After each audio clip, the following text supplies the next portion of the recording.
Okay, let's just think about this for a second. Over 1 million students, all focused on one exam, the JEE Main. The pressure must be just immense. It really is like a national academic event. Oh, absolutely. A pressure cooker, like you said. Yeah. And when those session 2 results came out recently, I mean, the big headline was, wow, 24 students managed a perfect 100 percentile. 24 out of what, nearly 1 million who actually took the test? That's phenomenal. It really makes you stop and think, how does that even happen? It does, especially when you consider, the exam happens in shifts. The difficulty can vary a bit. That's where normalization comes in, of course. But still, 24 reaching that absolute peak. Extraordinary. Yeah, and just for anyone maybe less familiar with the whole JEE system, the main exam is basically step 1. If you clear this well, you're looking at admissions into the big national institutes of technology, the NITs, or the Indian Institutes of Information Technology, the third. And crucially, it's also the qualifier for JEE Advanced. That's the really tough one, the sort of golden ticket for getting into the Indian Institutes of Technology, the IITs. The ITs, right. The ultimate goal for many. So these results, which came out April 19th for the BEB Tech paper, they're a massive deal, potentially life-changing for thousands of students, not just in India, but internationally too. And the sheer scale of this operation. It's mind-boggling. You mentioned over 1 million. It was over 10.6 lakh registered. Wow. And the attendance was 93%. So 9.92 lakh students actually sat for the exam. That's incredible participation. It is. And think about coordinating that across 531 centers in 300 cities, plus 15 international locations. International too. Whereabouts? Places like Dubai, Singapore, even Washington, D.C. And they offered the test in, I believe, 13 different languages. 13 languages. It really shows the reach, doesn't it? It really does. It highlights how significant JEE is becoming on a global stage. But let's get back to those 24 perfect scores. What does that 100 percentile actually signify? It's not just getting all the answers right, is it? Exactly. That's the key thing to understand with the normalization. Because the exam is held over several days, different sessions. Naturally, some papers might be slightly harder or easier. Unavoidable. So to make it fair, the NTA, that's the National Testing Agency, they take the raw scores from each session and convert them into percentiles, from 0 up to 100. Precisely. So hitting 100 percentile doesn't necessarily mean you got a perfect raw score, like 100% marks. Okay. What it means is that within your specific session, the group of students who took the exact same paper at the same time, you scored higher than every single other person.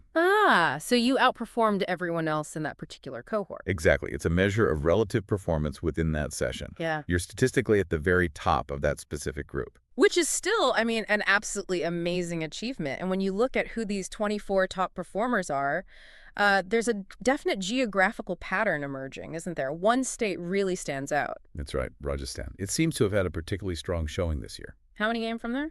7. 7 of the 24 students who got the 100 percentile are from Rajasthan. 7 out of 24. That's a significant number. It really does seem to underline its reputation, especially places like Kota, as a major hub for JEE coaching. It certainly feeds into that narrative, yes. The intensity of the coaching culture there is well known, and results like this reinforce it. You have to wonder about the methods, the environment. Something's clearly working for a lot of students there. After Rajasthan, where else did we see top scorers? Well, Telangana and Uttar Pradesh, they each had 3 students with perfect scores. Then West Bengal had 2. Okay, so still a concentration, but spreading out a bit. Yes, and then the rest were distributed across other states. Maharashtra, Gujarat, Karnataka, Andhra Pradesh. It shows that, while some areas might have clusters, the talent is definitely widespread across India.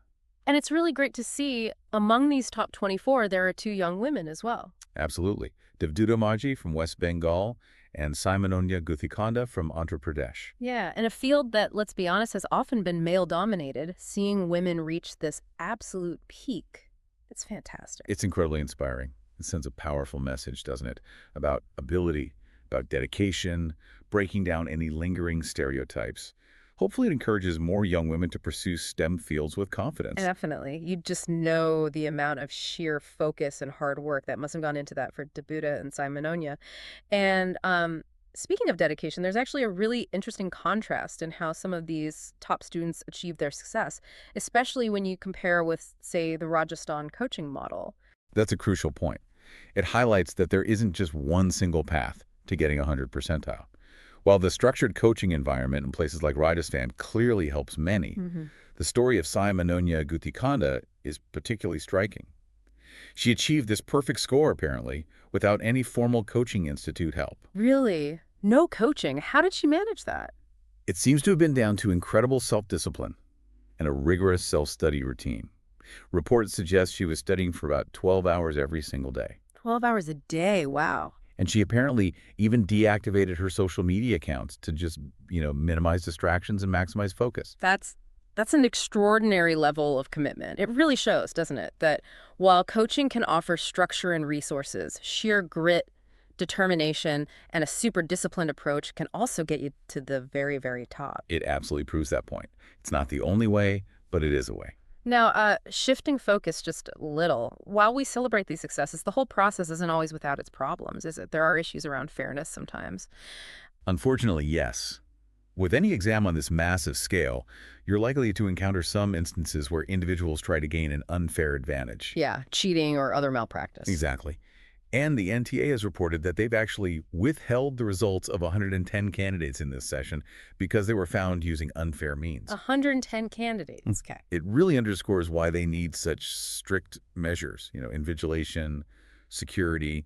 It's all about trying to protect the integrity of the exam for the vast majority who are competing honestly and have put in so much genuine effort. It's a necessary, though unfortunate, part of the process. Maintaining that level playing field is just crucial for everyone's faith in the system. Yeah. So, okay, for these 24 perfect scorers and for the others who've qualified well in JEE Main, what's the immediate next challenge? Well, for the absolute top performers, specifically the top 2.5 lakh candidates based on their JEE Main scores, the big goal now is JEE Advanced. Right, the IIT entrance exam. Exactly. That's scheduled for May 18th this year, 2025. And it's being conducted by IIT Kanpur. JEE Advanced is, well, it's designed to be even more challenging, really testing deep conceptual understanding, specifically for selecting students for the 23 IITs. Okay, so that's the path for the very top echelon. But what about the huge number of students who did well in JMain, maybe didn't make the advanced cutoff, but still have good scores? What doors does JMain open for them? Oh, plenty of excellent doors are still open. A good JU Main score is valuable. They'll participate in the JOSAI counseling process. That's the Joint Seat Allocation Authority. Right. And through JOSAI, they can get admission into the NITs, the IITs, and also other government-funded technical institutes or GFTIs. There are thousands and thousands of seats available through this route, particularly in the NIT system, offering really high-quality engineering education. So still lots of great opportunities beyond the IITs. Definitely. And it's worth remembering, too, for students who took both Session 1 and Session 2 of JEE Main, their best score out of the two is what counts for the final merit list. So they had that second chance to improve their rank. That's a good system. Gives them another shot. It really feels like JEE Main has become more than just an exam, doesn't it? It's like woven into the fabric of education in India now. It truly has. As you said right at the start, it's almost a cultural phenomenon. Millions of students, their families, dedicating years often to prepare for this. The sheer aspiration tied up in it is immense. And the fact it's run in so many languages across India and internationally, it speaks volumes about its significance and maybe India's growing role in global education, too. I think so. It's a massive undertaking that reflects national priorities and global connections. And while it's right to celebrate these amazing individual stories at 24 perfect scores, the dedication of students like Sai Manogna, we also have to acknowledge the flip side, right? The incredible pressure this whole system puts on young people. Absolutely. The stakes feel incredibly high for the students and their families. The pressure is undeniable. But, as we've discussed, we also see these incredible stories of resilience, perseverance, and sheer focus paying off. Yeah, it's that combination of intense pressure and inspiring achievement. It is. So whether these students are now gearing up for JEE Advanced or figuring out their options through JOSAI counseling based on their main scores, it's a major step. It demands continued dedication, focus, and, importantly, resilience. Well said. So as we wrap up this deep dive on the JEE Main 2025 Session 2 results, huge congratulations again to everyone who took part, and especially to those remarkable 24 who hit that 100 percentile mark. It's an incredible feat. Truly commendable. And remember, whatever your results, whether you're aiming for advanced or exploring NITs or other paths, the hard work you've put in matters. That journey of learning is valuable in itself. And for anyone wanting to dig into the specifics of the results, the cutoffs, the counseling process, the official JEE Main website, that's jemain.nta.minic.in, has all the detailed information we're checking out. So keep learning, keep exploring, and maybe think about this. Beyond the ranks and scores, what does this intense focus on one exam tell us about our broader societal values around education and success? Something to ponder, perhaps.